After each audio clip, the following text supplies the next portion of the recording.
Yo, what is going on, guys? I hope everyone's having a fantastic day today. So I want to go over some news for the Philadelphia Eagles, a couple things regarding the trade for Kevin Byard, the picks in general, which I think this is really interesting and why Howie's such a genius. Go over Jalen Hurts and this injury, and I've kind of figured some stuff out regarding that and why he's had his missteps at times, but not to really worry about it too much.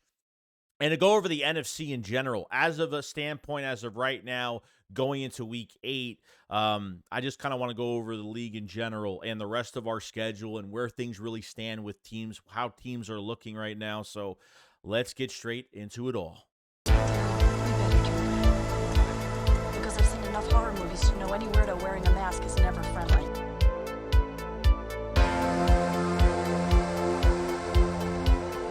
Yo, I hope everyone's having a fantastic day today. I hope everyone's enjoying themselves today because there is a lot to talk about here. And first of all, welcome to Philadelphia, Kevin Byard, that arrived in Philly today or yesterday, whenever you're watching this video.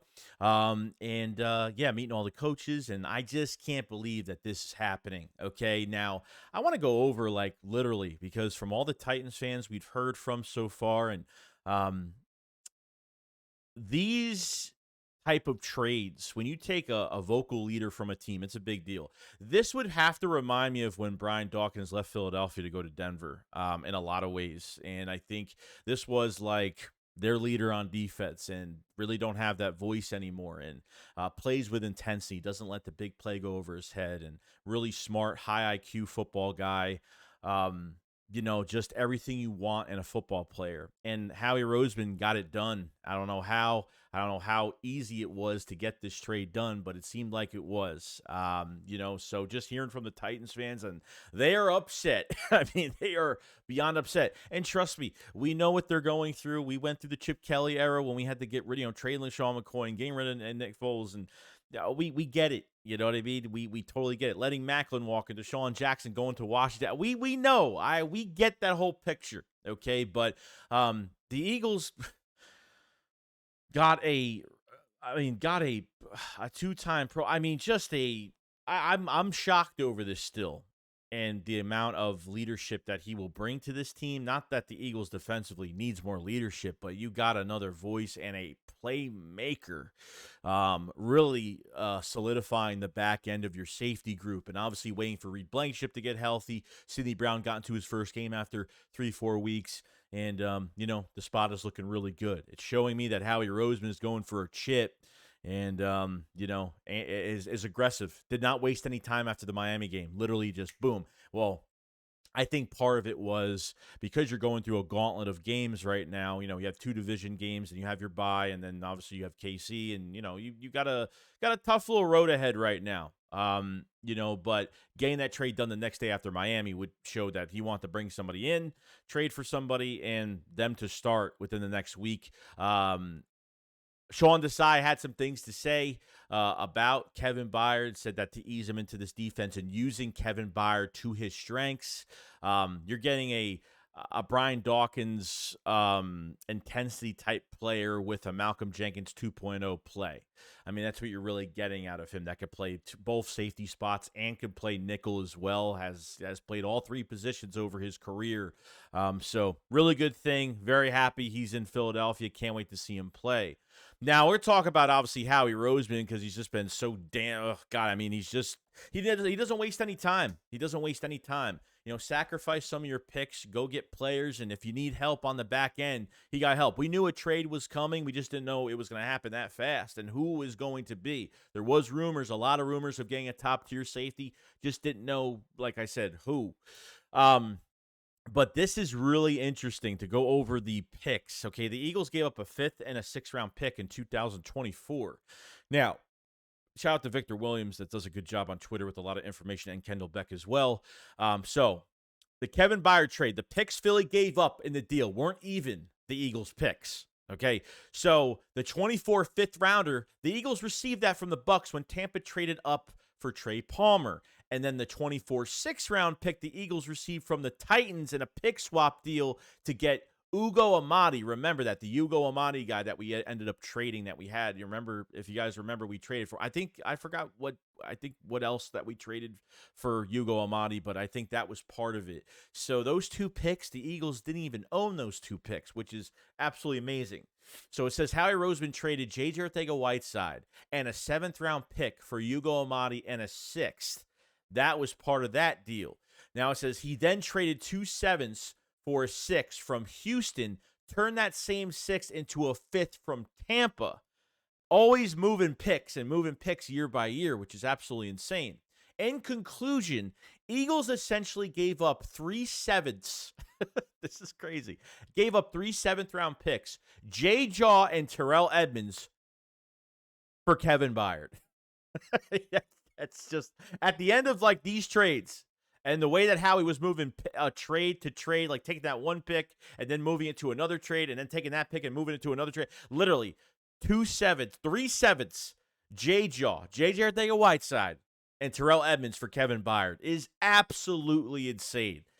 Just, Howie Roseman's a genius, because not only does he work picks for, trade for players for the year or works on his draft capital for this year, but he always has the future in perspective for draft capital. Like, that's why Howie doesn't live in Howie lives in the moment for acquiring players.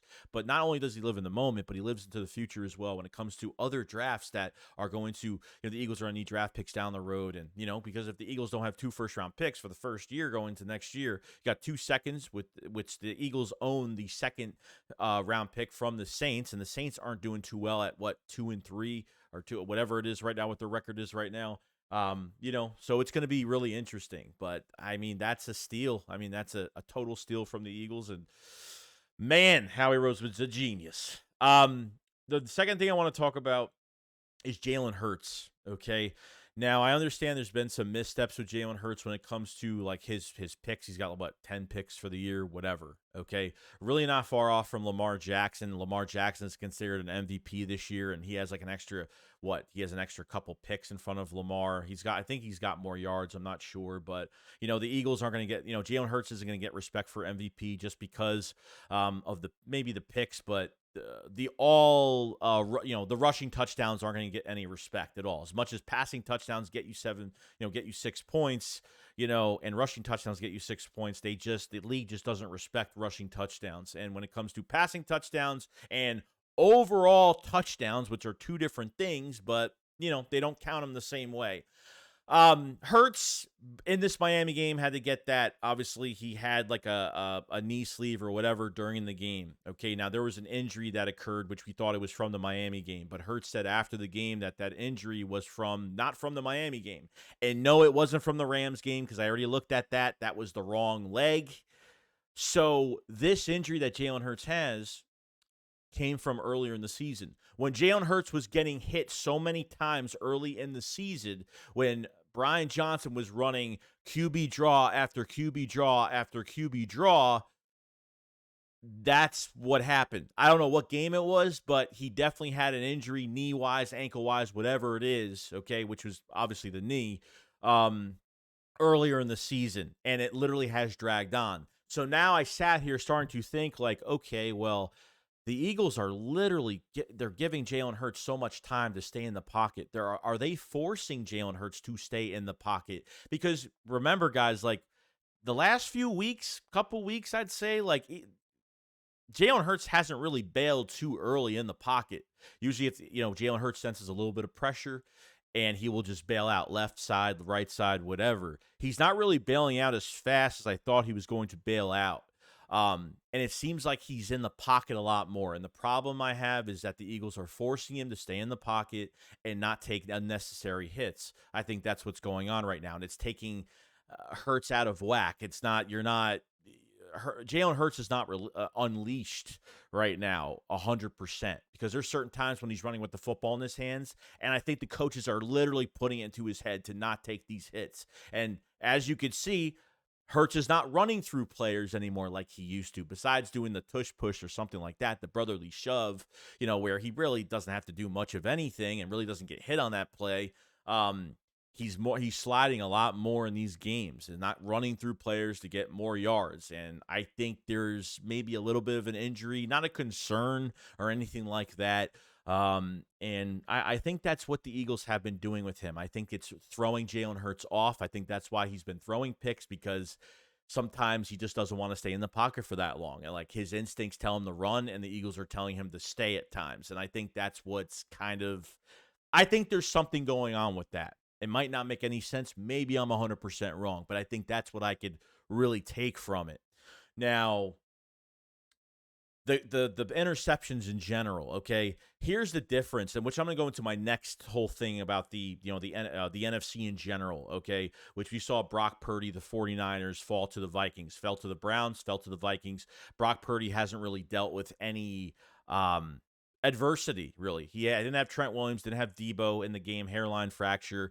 CMC has a torn oblique right now, and who knows how long that CMC is going to last as a running back in the league this year. I mean, if he could stay healthy with a torn oblique the whole entire year, maybe it's not a big deal. But looking down the schedule for the Philadelphia Eagles, as of right now, I'm not trying to jump to another game and say it's going to be easy or hard or anything like that, but the 49ers don't look great.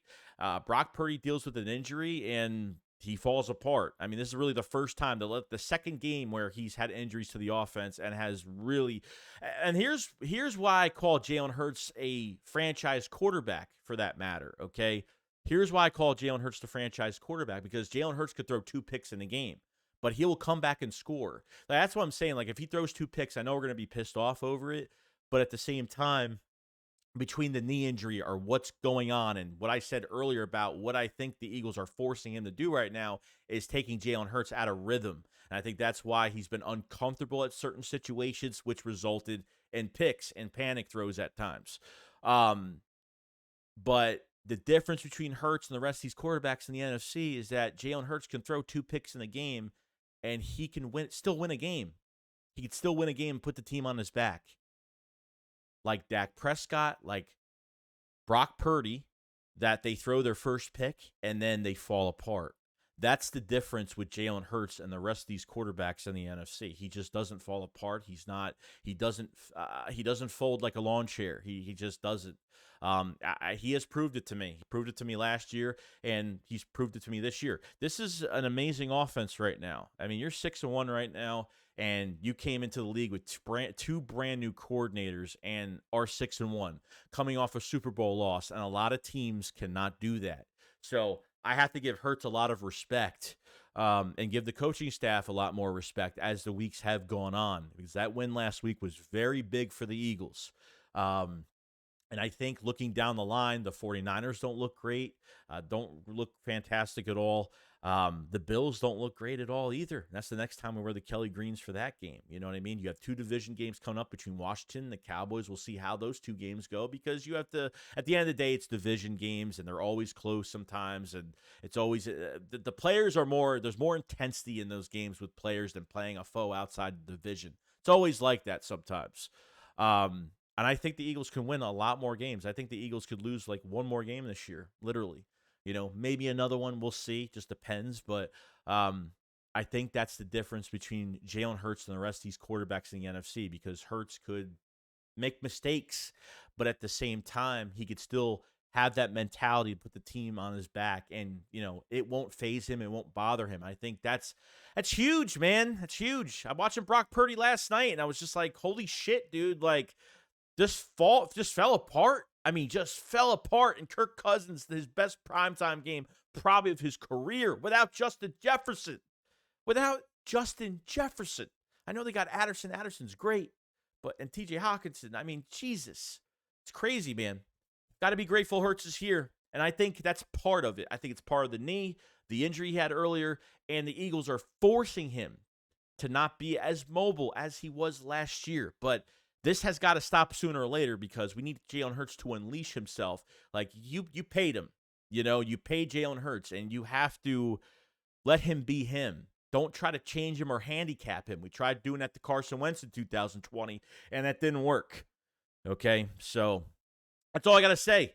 Let me know in the comments section what you guys think in general. Just just about Jalen Hurts, the rest of the NFC, what you're seeing on our schedule between the 49ers, the Bills, the rest of the schedule, stuff like that. What Kevin Byard really is going to mean to this defense going forward this year, whether it's a one-year rental or not, whatever the case may be, we're focused on right now is winning a chip. So the Eagles are top of the NFC. We have to get the playoffs to run through Philadelphia. I think that's what's really important here. So other than that, guys, that's pretty much it. Thank you if you last this long in this video, make sure you subscribe to the channel. Make sure you like the video as well. It does help out the channel out a ton. And I will see you guys on the next one. Shakes, what up? Follow us. Peace out, guys. Peace.